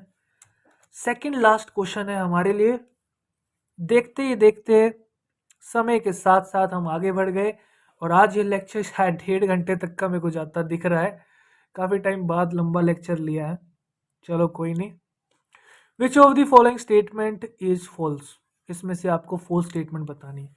सेक्शन 2 देखो, मैं कहता कहता मेरा एक बर्थडे और आ गया, लेकिन आप लोग बात नहीं माने, ठीक है। मेरी उम्र बढ़ती जा रही है कि भाई पढ़ लो सेक्शन 2 डेफिनेशन, लेकिन स्टिल आप नहीं पढ़ रहे तो आप बहुत बड़ी गलती कर रहे हो। An agreement enforceable by law is a contract, this is section 2H। Section 2H में बोला है, कितनी बार क्वेश्चन सोल्व करता हूँ तभी मैं बताता रहता हूँ, ठीक है। एक बार 2 को छोड़ते हैं, 3 पे आते हैं। Every promise and every set of promise forming consideration, इसको एग्रीमेंट बोलते हैं। This is also available section 2E, this is true, this is true. And option number 4 the promises which form the consideration or part of the consideration for each other, इसी को reciprocal promise बोलते हैं। Question भी हमने किया था section 51 में part 1 में, अगर आपने देखा होगा तो, ठीक है। And this is section 2F, वहां पे मैंने लिखा भी हुआ है, तो ये भी ट्रू है। अब 4 चीजें हैं, 3 ट्रू है, यानी कि सेकंड वाली फॉल्स है। वो क्यों फॉल्स है? अब देखो, ये आज की क्लास में भी देखा हमने, आज की क्लास में नहीं, मतलब कल की क्लास में देखा था। एंड लेकिन कल की क्लास में देखेंगे, जब पार्ट 3 पढ़ेंगे तब देखेंगे। पार्ट 1 में देखा था और पार्ट 2 में भी इस क्वेश्चन में आपको दिख जाएगा। That is section number 4 and 5। 4 के अंदर देखो, कम्युनिकेशन कब कंप्लीट मानी जाती है। तो ये बार बार क्वेश्चन आता है CUT UGC नेट में, बार बार इस सेक्शन से कम्युनिकेशन ऑफ एक्सेप्टेंस, और एक और पूछता है कम्युनिकेशन ऑफ रेवोकेशन। अब ये पूछता है कि एक्सेप्टेंस की कम्युनिकेशन अलग अलग इंसान के पॉइंट ऑफ व्यू से, प्रपोजर जिसने प्रपोजल ऑफर किया था उसके पॉइंट ऑफ व्यू से कब पूरी होगी, और फिर पूछता है एक्सेप्टर, एक्सेप्टर के पॉइंट ऑफ व्यू से कब पूरी होगी। ऐसे ही कम्युनिकेशन ऑफ रेवोकेशन पूछता है कि हाँ भाई, जिसको करनी है उसके पॉइंट ऑफ व्यू से कब होगी और जिसको करी गई है उसके पॉइंट ऑफ व्यू से कब होगी, ठीक है। तो हमारा क्वेश्चन तो 4 के आपके फर्स्ट पैराग्राफ से है। The communication of acceptance is complete as against the acceptor, यहाँ पे भैया एक्सेप्टर नहीं आएगा, यहाँ पे आएगा प्रपोजर। प्रपोजर के पॉइंट ऑफ व्यू से when it is put in a course of transmission so as to be out of power of the acceptor. अब देखो, ये चीज समझाने के लिए मैं आपको एक ब्लैक स्क्रीन पे ले चलता हूँ। यहाँ पे हमें ये पूरा का पूरा एक कंसेप्ट समझ लेते हैं। Communication of acceptance and revocation. इसके अंदर कंक्लूसिव मैं बोल देता हूँ सेक्शन 4 एंड 5 हम डिस्कस कर रहे हैं, ठीक है। एंड पार्ट 3 में ये क्वेश्चन आएगा तो वहां पे हम इस चीज को थोड़ा सा कम डिस्कस कर लेंगे, आज यहाँ पे ज्यादा डिस्कस कर लेते हैं। एंड ये हम एक बाय पोस्ट वाला मेथड समझ रहे हैं जो कि आईसीए एक्ट में बताया गया है।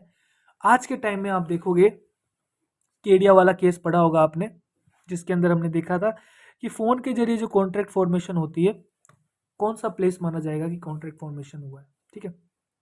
वो चलो बात की बात है, ये पहले हम यहाँ फोकस करते हैं।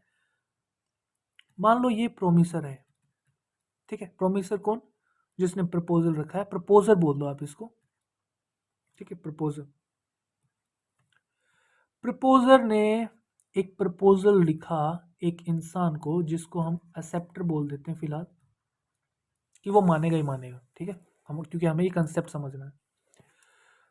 आपने किसी को चिट्ठी लिखी कि भैया मैं ये चीज आपको बेचना चाहता हूं। अब सामने वाला वो चिट्ठी पढ़ेगा, जो लेटर है उसको रीड करेगा कि हाँ भाई क्या बेचना चाह रहा है, इसके अंदर क्या चीज है, मेरे काम की है भी या नहीं।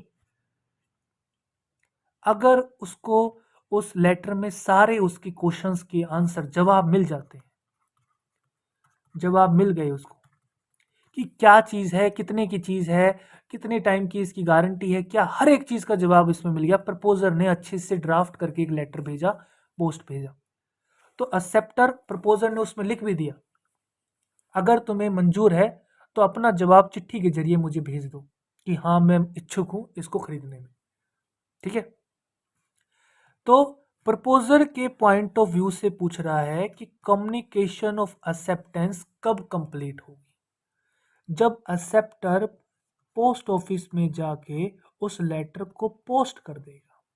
पोस्ट कर दिया, उसकी पावर से बाहर निकल गया, एक बार चिट्ठी उसके अंदर चली गई। अब प्रपोजर के पॉइंट ऑफ व्यू से हमने मान लिया कि कम्युनिकेशन ऑफ एक्सेप्टेंस कंप्लीट हो गया है, क्योंकि अभी एक्सेप्टर ने वो चिट्ठी पोस्ट कर दी है। अब एक्सेप्टर के पॉइंट ऑफ व्यू से पूछूं मैं कम्युनिकेशन ऑफ एक्सेप्टेंस कब कंप्लीट होगा, जब ये चिट्ठी उड़ती उड़ती जा रही है, ठीक है। चिट्ठी आई है, चिट्ठी आई है, बड़े दिनों के बाद चिट्ठी आई है।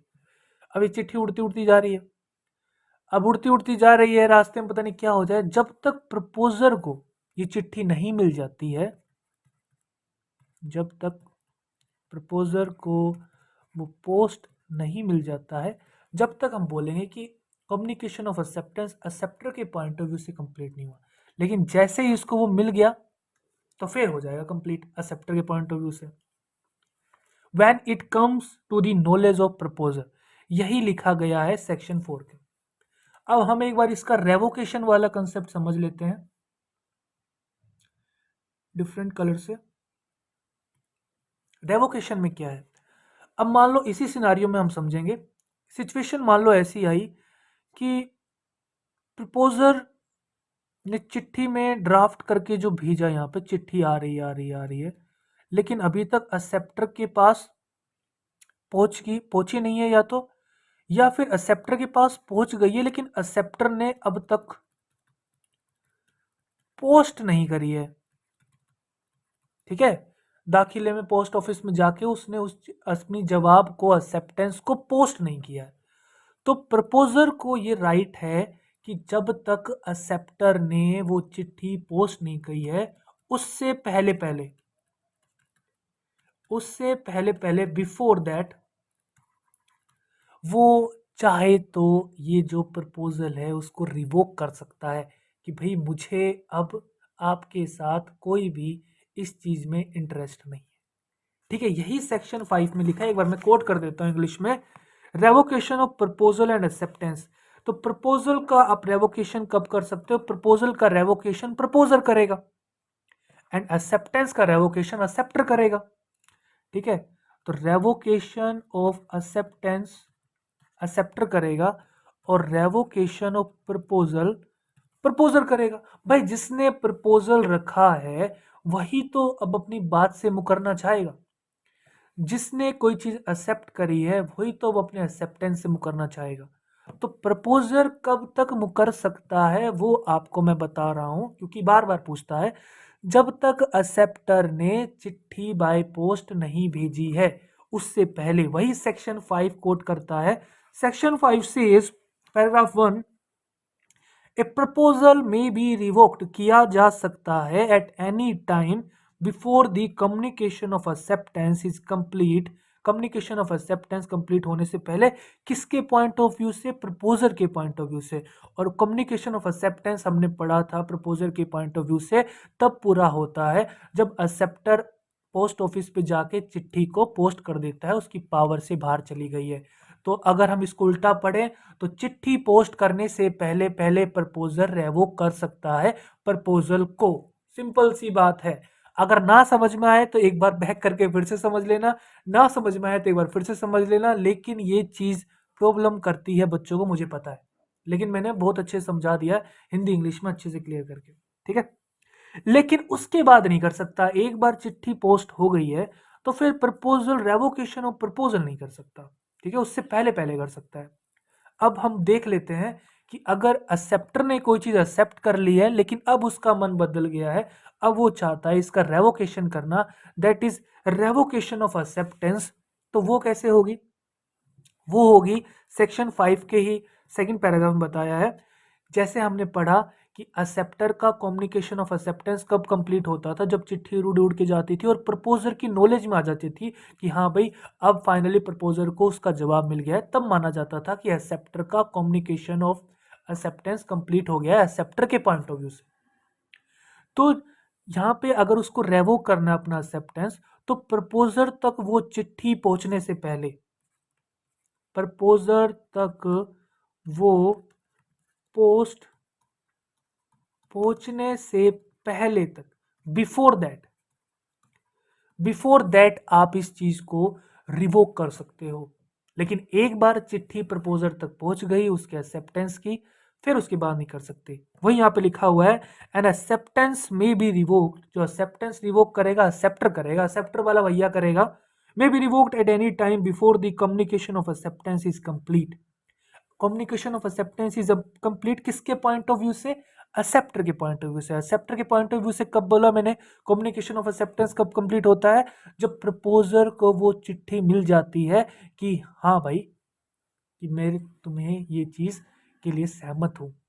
ठीक है, तो अगर उसको इस चीज के लिए असहमति देनी है तो वो चिट्ठी पहुंचने से पहले वो अपना जवाब बता दे, उसके बाद नहीं कर सकता, बट नोट आफ्टर दैट। तो ये जो बिफोर वर्ड है इसका आप ध्यान रखना। तो सेक्शन 4 और 5 का जो मेन चीज है वो यही है, communication of acceptance and revocation. ये सब चीजें अगर आपको पता चल गई हैं तो ये बहुत बेसिक चीज है, बहुत बढ़िया चीज है, खतरनाक चीज। ठीक है, तो हमारे क्वेश्चन में जो आंसर आएगा वहां पे प्रपोजर आना चाहिए। ऑप्शन नंबर 2 ही रॉन्ग है, वही आपसे पूछ रहा था।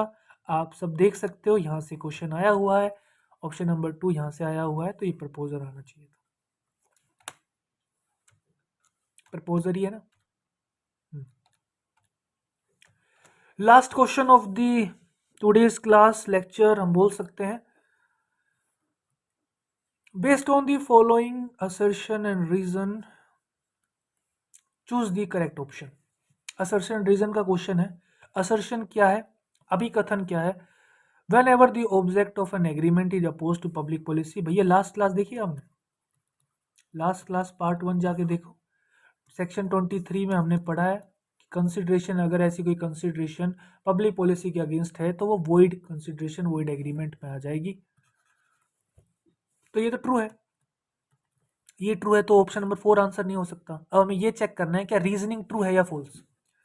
रीजनिंग चेक करते हैं। पब्लिक पॉलिसी जो पॉलिसी ऑफ लॉ होती है, इलोसी यानी काफी वाइड कंसेप्ट है, इसको इतनी आसानी से समझाया नहीं जा सकता है, इसके अंदर बहुत सी चीजें आती हैं। ठीक है, कई बार पब्लिक पॉलिसी के लिए कुछ एग्रीमेंट में भी वैल्यूएबल भी हो सकते हैं। ठीक है, it has been described as untouched with the guide, या फिर अनरूली हॉर्स, बिना घोड़े, जो घोड़ा होता है ना घोड़े पे जो लगाम देते हैं, तो बिना लगाम के जो घोड़ा होता है कभी इधर भागे कभी उधर भागेगा, उसको आप अच्छे से कंट्रोल नहीं कर पाते, ये कुछ वैसी ही चीज है। ठीक है, तो ये तो ट्रू है, लेकिन ये एक वैलिड रीजनिंग नहीं है आपके असर्शन की। रीजनिंग क्यों नहीं है? क्योंकि मान लो जैसे हमने लास्ट क्लास में एक क्वेश्चन भी किया था कि भाई अगर आप ऐसी चीज कर रहे हो जो पब्लिक पॉलिसी के अगेंस्ट में, मोरलिटी के अगेंस्ट में, इमोरल चीज है, तो फिर भाई आप उस चीज को बाद में ये थोड़ा ना जाओगे कोर्ट के पास कि देखो मैंने उसको कंसिडरेशन भी दी थी एंड अब ये अपना बात से मुकर रहा है, कॉन्ट्रैक्ट को ब्रीच कर रहा है। भैया जो चीज इमोरल है, जो चीज पब्लिक पॉलिसी के अगेंस्ट है, अगर कोर्ट बोलने लग गया डिफेंडेंट को कि भाई आप अपना प्रोमिस पूरा करो, आप अपना कॉन्ट्रैक्ट परफॉर्म करो, तो फिर तो संसार कैसे चलेगा? तो ये अपने आप में ही वॉइड इटसेल्फ होते हैं। ठीक है, इसलिए बोला है कि ये वॉइड एग्रीमेंट होते हैं। हालांकि रीजनिंग में इस तरह की कोई बात नहीं करी गई है, तो ये अपने आप में कह सकते हो कि करेक्ट एक्सप्लेनेशन नहीं है उसकी। ठीक है, हमने एक क्वेश्चन भी किया था इसके अंदर जब आपके लास्ट क्लास में आया था कि एक इंसान ने दूसरे इंसान को पैसा दिया है कि आप मुझे सरकारी नौकरी में एडमिट करा देना, एंड कोर्ट बोलता है कि ये चीज़ क्या है, वॉइड है अपने आप में, क्योंकि आप किसी चीज़ के लिए पैसा दे रहे हो, वो गलत चीज़ है, अनलॉफुल है। आई थिंक ऑप्शन आपका है इलस्ट्रेशन नंबर एफ। पढ़ के सुना देता हूं मैं। A promises to obtain for B an employment in the public service and B promises to pay 1000 to A, the agreement is void as the consideration for it is unlawful. ठीक है, गलत चीज के लिए। तो ये था आपके 2024 के आपके इंडियन कॉन्ट्रैक्ट एक्ट के क्वेश्चंस। नेक्स्ट क्लास में हम करेंगे इंडियन कॉन्ट्रैक्ट एक्ट के 2025 के क्वेश्चंस, एंड लास्ट पार्ट होगा वो इंडियन कॉन्ट्रैक्ट एक्ट का। उसके बाद आपका इंडियन कॉन्ट्रैक्ट एक्ट हम ख़त्म कर देंगे, फिर उसके बाद हम नए सब्जेक्ट शुरू करेंगे। आई होप मैंने काफ़ी कोशिश करी है, जितना मुझसे हो पा रहा है मैं आपको मदद कर रहा हूँ इस एग्ज़ाम के लिए। स्टिल आपके कोई डाउट हैं तो आप कमेंट सेक्शन में अपना डाउट मेंशन कर सकते हो, मैं सभी कमेंट्स का रिप्लाई करता हूँ। या फिर अगर आपकी कोई पर्सनल क्योरी है प्रिपरेशन के रिगार्डिंग, तो आप व्हाट्सअप भी कर सकते हो 9350145947। वीडियो अच्छा लगा है तो वीडियो को लाइक कीजिए, खुश रहिए, मुस्कुराते रहिए, देश का ख्याल रखिए। जय हिंद।